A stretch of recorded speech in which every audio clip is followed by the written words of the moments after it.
Assalamu alaikum, dear aspirants. Hope you are doing well. Myself, Shakil Ahmed Bhutta, and you are watching La Decoded Bhutta. Welcome back to our law series. Before starting the lecture, I request you all to please subscribe to my channel and don't forget to press the bell icon for latest updates. Do share this video with your friends and don't forget to comment your feedback. Let's start.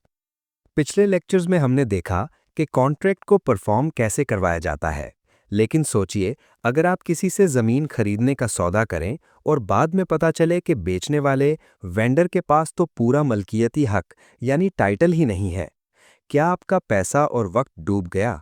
बिल्कुल नहीं। आज हम पढ़ेंगे section 18 of the specific relief act 1877, जिसे मैं कहता हूं the purchasers playbook. ये सेक्शन खरीदार को वो ताकत देता है कि वो सेलर की कमजोरियों के बावजूद अपना हक कैसे ले सकता है। वर्दी एस्पिरेंट्स, आप देख सकते हैं हमारा आज का topic section 18 the purchasers playbook, rights against a vendor with imperfect title. आज का लेक्चर उन लोगों के लिए बहुत अहम है जो प्रॉपर्टी लॉ में एक्सपर्ट बनना चाहते हैं। हम देखेंगे कि अगर सेलर का टाइटल इम्परफेक्ट हो तो लॉ बायर को कौन से 4 बड़े प्लेज यानी राइट्स देता है। Deconstructing the title.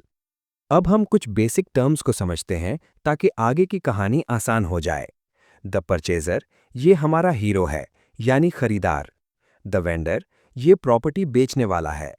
Imperfect title, ये इस पूरे मसले की जड़ है। इसका मतलब है कि बेचने वाले के पास प्रॉपर्टी पर हक तो है, लेकिन वो अभी कंप्लीट या परफेक्ट नहीं है। शायद कोई सरकारी मंजूरी बाकी है या किसी और से इजाज़त लेनी है। फिलहाल वो लीगली उसे बेचने का मुकम्मल हक नहीं रखता। The core scenario. अब हम वो सिचुएशन देखते हैं जहां सेक्शन 18 एक्टिव होता है। सिचुएशन ये है कि एक पर्सन कॉन्ट्रैक्ट करता है ज़मीन बेचने या लीज पर देने का, लेकिन कॉन्ट्रैक्ट के वक्त उसका टाइटल इम्परफेक्ट है। अब खरीदार के पास क्या ऑप्शंस हैं? सेक्शन 18 खरीदार को 4 पावरफुल राइट्स देता है जो हम अगली स्लाइड्स में डिटेल से पढ़ेंगे। एक बात याद रखें, ये सारे राइट्स आपको कोर्ट के जरिए ही मिलेंगे, घर बैठे नहीं। Play number 1, the subsequent acquisition. हमारा पहला प्ले है सब्सिक्वेंट एक्विजिशन। माजरा यह है कि कॉन्ट्रैक्ट के वक्त सेलर के पास टाइटल नहीं था, लेकिन कॉन्ट्रैक्ट के बाद और सूट डिसाइड होने से पहले उसने वो टाइटल हासिल कर लिया, कहीं से खरीद लिया या लीगल करवा लिया। अब सेलर ये नहीं कह सकता कि जब हमने सौदा किया था तब तो मैं मालिक नहीं था, इसलिए सौदा कैंसल।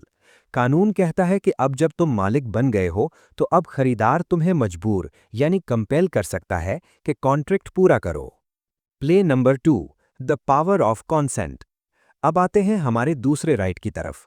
कभी कभी सेलर को प्रॉपर्टी बेचने के लिए दूसरे लोगों यानी जॉइंट ओनर्स की कॉन्सेंट यानी इजाज़त चाहिए होती है।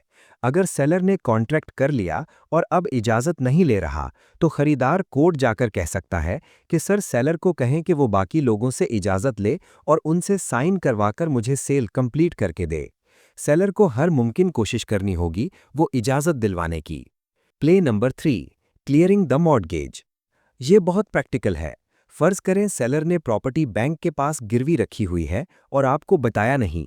अगर मॉर्टगेज की रकम सेल प्राइस से कम है तो खरीदार का ये हक है कि वो सेलर को मजबूर करे कि भाई पहले बैंक का कर्जा उतारो, प्रॉपर्टी को क्लियर करवाओ और फिर मुझे ट्रांसफ़र करो। आप सेलर को प्रॉपर्टी छुड़ाने, रिडीम करने पर मजबूर कर सकते हैं। Play number 4, the vendor suit fails. यहाँ पर एक इंटरेस्टिंग ट्विस्ट है। सोचिए अगर वेंडर यानी सेलर ही आप पर केस कर दे कि चलो जी कॉन्ट्रैक्ट पूरा करो और मुझे पैसे दो, लेकिन कोर्ट में पता चले कि उसका टाइटल तो गंदा है, इम्परफेक्ट है। कोर्ट वेंडर का केस डिसमिस कर देगी, क्योंकि जब तुम्हारा टाइटल ही ठीक नहीं तो तुम बायर को क्यों खींच रहे हो। लेकिन कहानी यहाँ खत्म नहीं होती। इस फेलियर से बायर के नए राइट्स पैदा होते हैं जो हम अगली स्लाइड में देखेंगे।